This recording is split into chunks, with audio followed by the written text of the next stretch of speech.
क्या आपने कभी देखा है जब सबसे शक्तिशाली व्यक्ति भी अपनी ताकत के सामने कांप जाए? किष्किंधा के जंगल में बाली अपनी अजेय शक्ति के नशे में पेड़ पौधों को उखाड़ फेंक रहा था और अमृत समान सरोवरों को मिट्टी में मिला रहा था। उसकी गर्जना पूरे जंगल में गूंज रही थी। संयोगवश उसी जंगल में हनुमान जी राम नाम का जाप करते हुए ध्यान में लीन थे।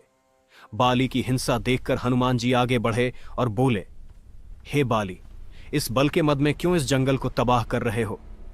राम नाम जपने से मन और लोक दोनों सुधरेंगे। बाली ने क्रोधित होकर कहा, तुच्छ वानर, तू मुझे राम नाम का जप सिखा रहा है? अपने राम को ही बुला ले मुझसे युद्ध करने के लिए। हनुमान ने क्रोध में उत्तर दिया, हे बाली, तुम श्री राम को रहने दो, पहले मुह तुच्छ सेवक को हरा कर देखो। बाली ने दूसरे दिन के लिए युद्ध तय कर दिया। अगले दिन हनुमान जी युद्ध के लिए निकले। रास्ते में ब्रह्मा जी प्रकट हुए और कहा, हे हनुमान, बाली को क्षमा कर दो। हनुमान ने कहा, नहीं, उसने मेरे आराध्य का अपमान किया है। ब्रह्मा जी ने कहा कि अगर युद्ध करना ही है तो केवल अपनी शक्ति का 10वां भाग ही लेकर जाओ।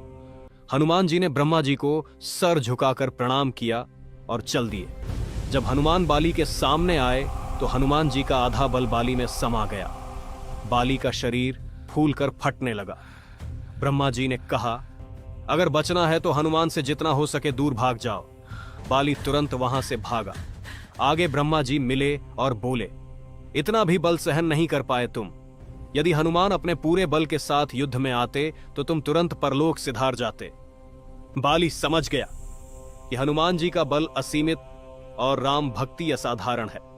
उसने हनुमान जी को दंडवत प्रणाम किया और कहा, हे हनुमान, आप तो इतने बलशाली होते हुए भी इतने शांत हैं, कृपया मुझे क्षमा करें। अगर ये कथा पसंद आई हो तो अपने किसी सनातनी भाई को शेयर जरूर करें।